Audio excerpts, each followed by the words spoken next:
All right, welcome back, College Chem. Today we're going to talk about gases a little bit further in terms of the rate at which they move.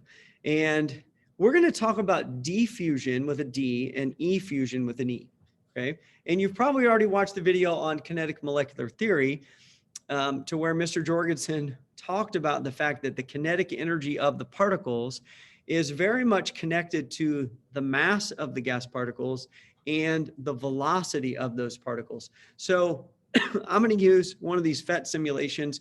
It's going to show you here. We're going to put 60 gas particles on the left and 60 gas particles on the right. We got the blue ones on the left, red ones on the right. If you look in this second area here, the mass of each, we're having it's kind of 28 as the molar mass for both the blue and the red. And you notice that they're moving at the same speed roughly, right?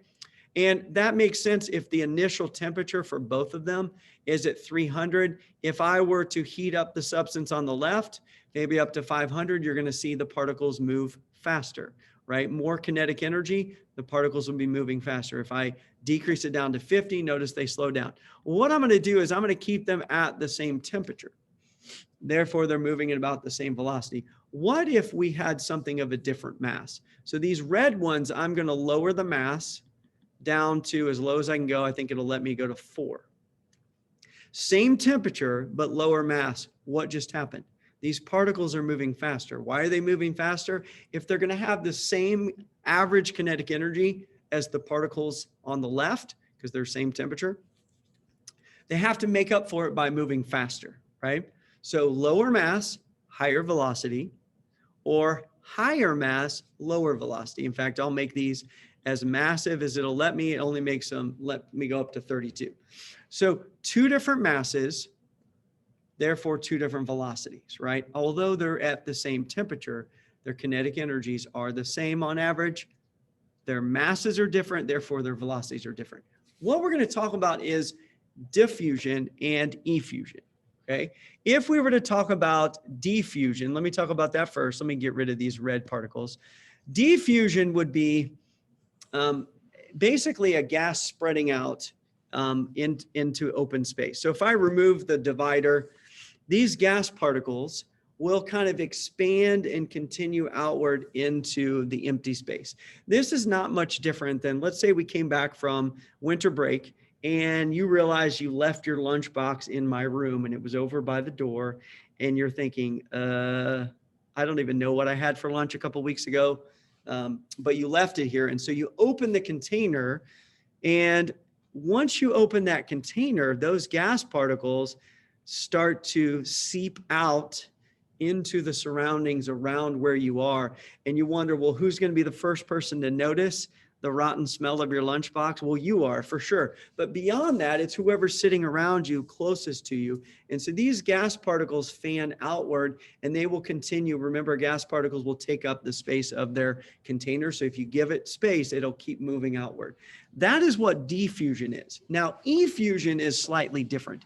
Effusion has to do with, let's say we're talking about a balloon and there are tiny, tiny, tiny holes in the balloon that you can't see. You've seen this before. You have a helium balloon and you come back the next day and you realize it's on the ground in your room and you're like, hey, how did that balloon fall?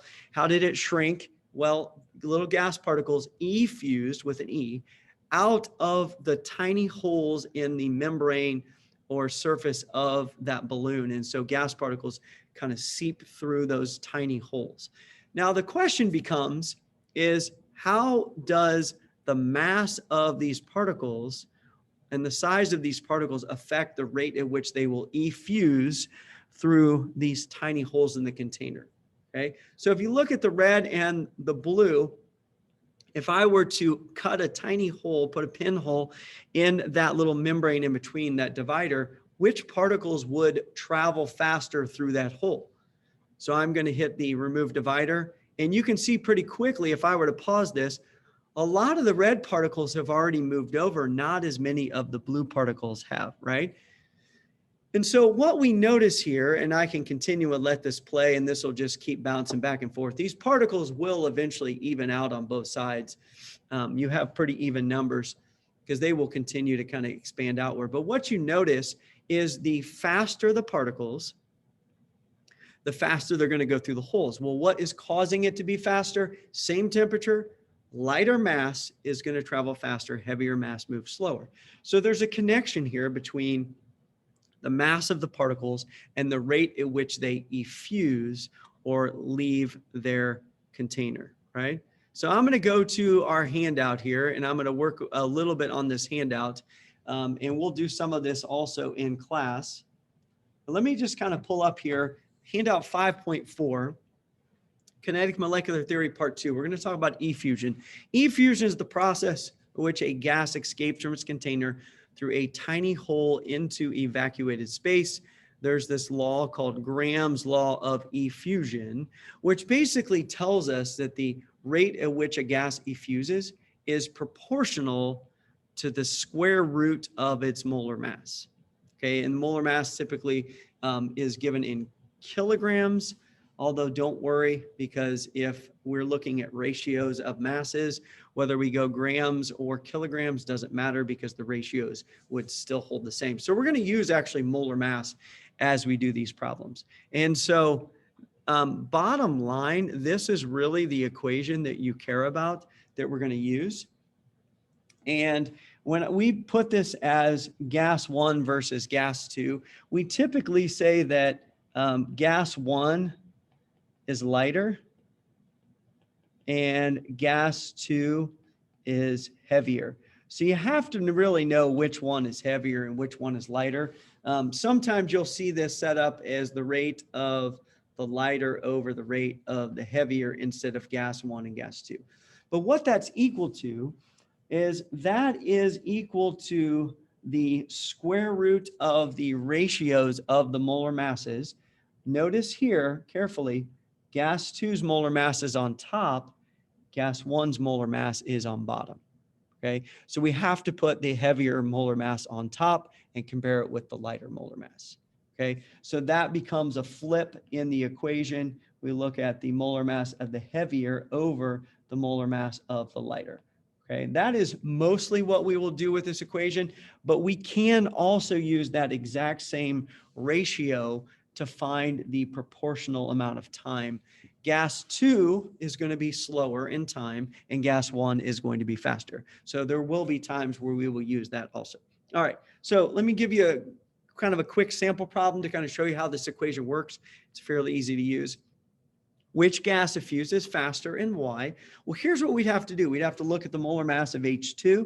So we're going to look at H2 first, and we're going to say 2 times, use your periodic table, 1.008. Hey, that's 2.016 grams per mole, right?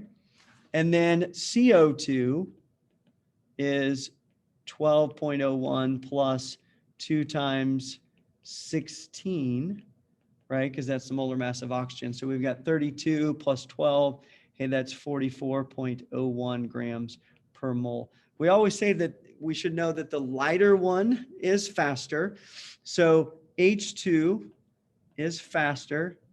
Why? Because it's lighter. Now the question is, how many times faster?